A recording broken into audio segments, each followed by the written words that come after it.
Oh, dari Itu satu, dari awal sudah ada ininya sendiri ya, sudah ada sudah ada marketingnya dibayangin sendiri ya. konsepnya. Bahwa kalau cuman bikin coffee shopan doang, saya akan capek ngabisin duit gitu. Sementara investasi di Blok M Square satu toko itu 780 juta lebih harganya. Oh iya. Oh ya, sebagai info, Sampai kopimu.com ini di kedainya di Blok M Square lantai 1 ya, Dah ya? dia di lantai GF, Oh, lantai ground ground floor floor, ya. Ground nomor floor. 227, 228. Oh, oke. Oke, Nah, silakan. 229-nya itu Hmm. buat kopi rumahan. Jadi 3 toko kita kita gandengin biar Oh, jadi berdekatan. tiga ruko sekalian ya? Ya, tiga Hmm. toko jatuhnya, 3 kios. Nah, alhamdulillah dapat layout tempat di depan bagus, orang nyaman, nongkrong ngopi, ngalur ngidul. Nah, cuman akhirnya marketnya juga terfilter dengan sendirinya. Bagi orang yang benar-benar hantu kopi, ngopilah di kopimu.com. Kalau udah nyari kualitas kopi, coba iseng duduk di sana. Nanti kita akan keluarin kopi-kopi yang mungkin ada yang belum pernah dicoba seumur hidupnya. Dan ini kopi termahal kalau yang kita punya. Jadi memang apa yang dilakukan kopimu.com, terus kemudian ada kopirumahan.com ini, itu memang itu sebenarnya hasil riset dari dulu ya, Dah ya. Ketika jadi Betul banget. sebenarnya sudah Betul. ada ini ya, kayak backup plan-nya gitu ya. Iya, Kemudian kalau jadi ikuti. dari sisi produknya, udah dari Hmm. sisi produknya itu dari produk yang dimiliki kopirumahan.com ini selama ini gimana? Dari selama pandemi ini apa sih varian-varian apa sih yang lebih digemari gitu dengan kondisi Lebih seperti kalau untuk orang jenis berada di kopi rumah? yang di yang masih digemari kalau dari sisi kita tetap ya, yang top 5 kopi Indonesia itu tetap mayoritas diminati banyak orang. Apa itu? Apa aja itu? Cuman sih, nah, yang pertama itu tetap Aceh, Toraja, Aceh, Toraja. Cuman uniknya di kopi rumah ini ada yang baru-baru orang suka nih, kayak Hmm. Dampit gitu ya. Hmm. Dampit itu sangat tenar tuh di kopi rumahan, bagus banget marketnya. Yang ketiga itu Lampung ya, Lampung standar, Medan tuh yang kayak Mandailing, terus sama ada 6 sih, ada Jabar, kopi-kopi Jabar, Jawa Barat, Hmm. sama kopi Kintamani Bali. Jadi 6 itu masih menjadi ini orang lah, acuan orang. Hmm. Kemudian sebagaimana apa namanya? Karena kita tahu sendiri kan sekarang otomatis ada akibat dari adanya pandemi adalah salah satunya daya beli masyarakat yang menurun gitu.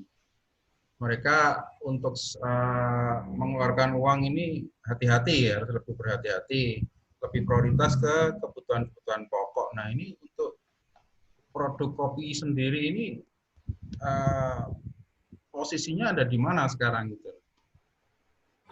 Kalau saya PD bilang, Hmm. kopi itu udah kayak kebutuhan pokok, kebutuhan inti bagi ya kayak laki-laki gitu, cewek juga. Kopi itu lebih enak jualannya daripada teh, daripada coklat. Kita bicara single origin. Nah, kopi itu udah kayak orang makan nasi aja. Nah, kalau saya kira dengan kejadian kayak gini, daya beli tetap akan ada, cuma menurunnya paling 20% lah, 20%. Nggak nyampe yang 50% orang nggak beli kopi, enggak. Hmm. Karena itu kopi itu kebutuhan. Bagi orang-orang pengopi, dia kalau nggak ngopi sehari aja, ya kayak Pak Nunu. Pak Nunu kalau nggak ngopi gimana? Panjang nggak perlu kalau kata orang Padang. Nggak bisa mikir. Nah, jadi kopi itu emang satu, kalau kopi asli ini kelebihannya kan adalah kesehatannya. Jadi getah kopi itu sangat dibutuhkan oleh tubuh manusia.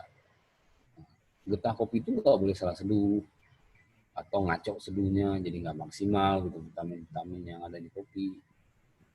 Ada teknik cara seduhnya yang benar. Nah biasanya kalau orang bingung, dia nanya ke kopi.com, datang kita ajarin sampai kita bikin depan dia, kita pastikan rasa yang dia minum di coffee shop kopimu.com, kalau dia beli kopi dari kita ajarin cara seduhannya, dia akan sama nikmatin itu di rumahnya. Jadi tinggal beli kopi doang, bijinya, atau bubuknya. Nah, ilmu itu kita educate di kopimu.com atau kopi rumahan. Kalau kopi rumahan sekarang lewat chat, sampai curhat-curhat lewat WA dia itu. Mas, ini nih bagusnya diapain ya, ini depan. Nah, kita harus deliver lagi tuh ilmu ke dia. Gak usah takut. Ada orang bilang, lu Ki, jangan terlalu terbuka lu, ngasih ilmu kopi ke orang, bikin seduh gini. Why? Saya tanya. Sering bikin kopi shop sendiri gimana? Hey man, lu tahu nggak data kopi di Indonesia seperti apa? Untuk pasar kopi single origin yang asli di Indonesia sini sangat-sangat masih terbuka luas, saya bilang. Ketika makin banyak orang yang bikin coffee shop, itu nggak akan menghilangkan market lu, saya bilang.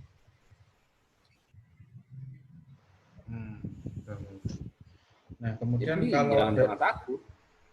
Kalau ada riset juga yang menyebutkan, salah satu riset marketing juga beberapa baru-baru ini saya dapat dari sebuah webinar, yaitu bahwa jamu is the new espresso. Jadi artinya adalah bahwa tren ke depan ini adalah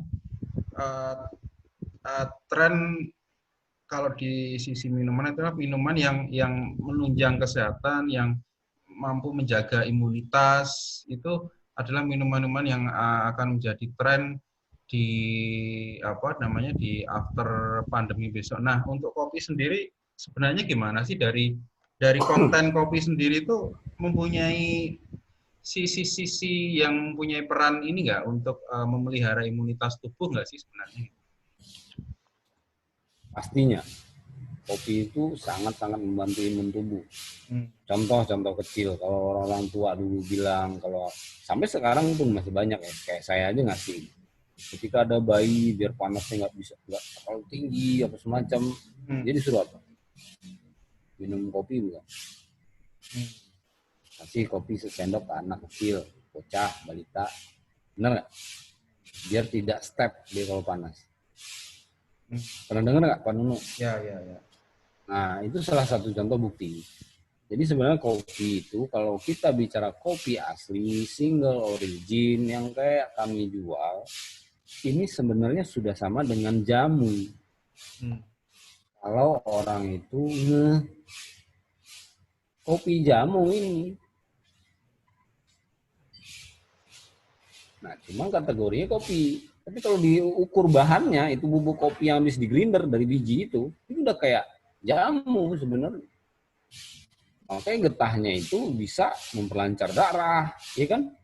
Orang kalau misalkan pusing-pusing dikit, nah kamu nih kalau lagi pusing, datang ke kopimu, bikin espresso. Makanya di dunia pun kopi itu sangat diakui untuk apa? Stamina, kerja. Malah di jenis-jenis kopi itu ada yang buat begadang, kalau orang tahu. Buat begadang. Apalagi di ini ya, di lagi tren-trennya WFH gini ya. Jadi konsumsi kopi rumahan jadi ini ya, tetap terjaga ya. Tetap terjaga sebenarnya. Yang penting kita mau menerima situasi. Itu yang penting. Jadi yang salah itu diri kita sebenarnya. Jangan sampai.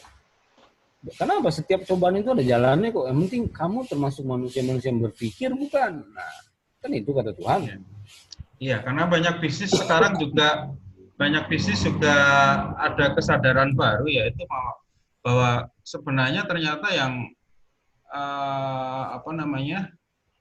yang menjadi kendala dalam bisnis atau yang menjadi pesaing bisnis itu sebenarnya bukan yang mengalahkan bisnis kita, itu sebenarnya bukan kompetitor.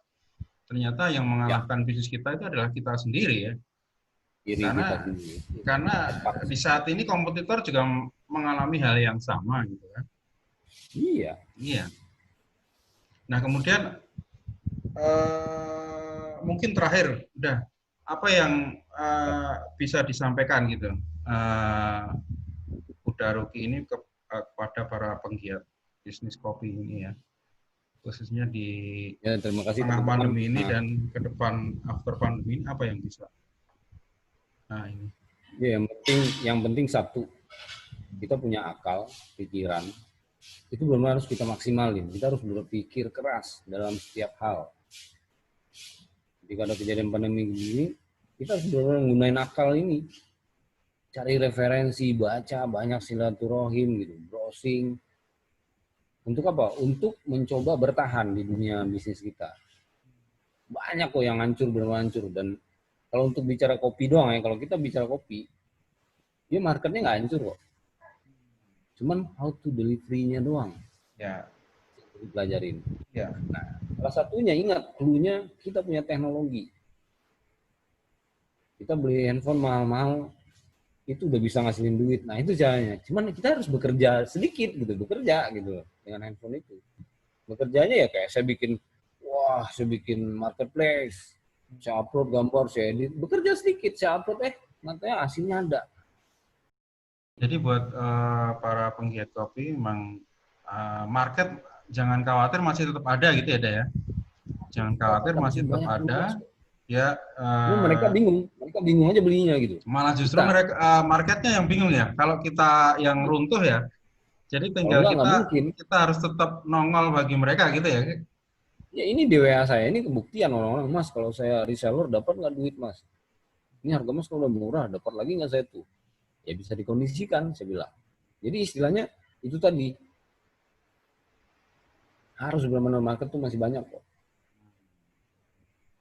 Jadi bagi teman-teman sekalian yang khususnya penggiat kopi memang dari dari talk show kita hari ini memang bahwa penikmat kopi, market kopi itu masih ada, masih terjaga. Malah justru mereka yang mencari-cari kita ada di mana. Jadi kita harus tetap ada, kita harus tetap kelihatan oleh mereka gitu ya, udah ya. Kita harus tetap kelihatan, kita harus tetap eksis. Ada beberapa cara tadi yang